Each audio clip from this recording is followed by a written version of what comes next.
Joining us now to discuss this is Tim Bale. He's a professor of politics at Queen Mary University in London. Thanks for being with us. If these 70 Conservative MPs do vote against these COVID measures, as we expect they will, what does this mean for Boris Johnson's political future? Well, it won't mean he's defeated on the measures because the Labour opposition has already committed to voting in support of the government. But it will be embarrassing for any Prime Minister to have to rely on his rival party to see him through a particular vote. As far as Boris Johnson's immediate future is concerned, I don't think he's in any immediate trouble, in the sense that Tory MPs will probably give him a bloody nose on this occasion, then hope to get through to Christmas and hope there will be some kind of reset in the new year.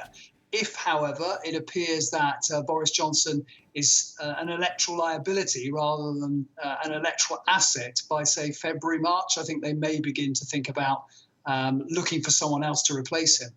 What about this turmoil within the Conservative Party there, with so many of the Conservative MPs going against him? That doesn't bode well, does it? No, it doesn't. And one has to analyse why that is the case. There are some hardline libertarians in the Conservative Party, much in the mould of the US Republicans, who believe that any kind of public health measure is a restriction on liberty. And then there are a whole bunch of people who I think are very worried that this might be the slippery slope towards another lockdown, and they want to send a message to the government that they must not do that. And then I think there are some Conservative MPs who, to some extent, just want to give Johnson a rap over the knuckles for the way he's handled these scandals over the last few weeks. Right. You're mentioning the scandals there. I mean, he's been embroiled in a number of them, including that Christmas party at Downing Street last year during the lockdown. But scandals are nothing new to him. So why does it seem different this time? Well, I think the Christmas party gate, as it's sometimes called here, has to do with the hypocrisy that to many British people it seems to indicate. The idea that there's one rule for them and one rule for the rest of us is a deeply resonant idea. I think many of us remember quite how miserable Christmas last year was, when we were obeying all the rules that the government had set out for us, and to find that they themselves weren't actually cooperating in that really is quite galling, I think. So I think that's why it's had more traction than some of the other scandals. Yeah, you're mentioning the approval rating there. It's at its lowest level ever, just 24%.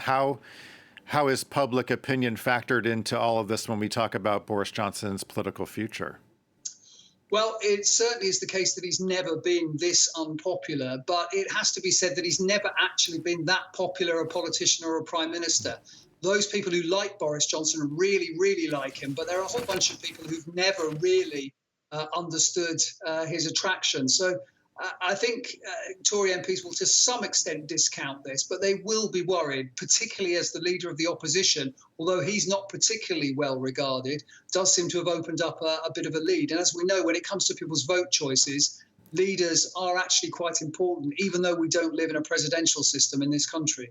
Okay, a big day there for Boris Johnson. Tim Bale, professor of politics at Queen Mary University in London. Thanks so much.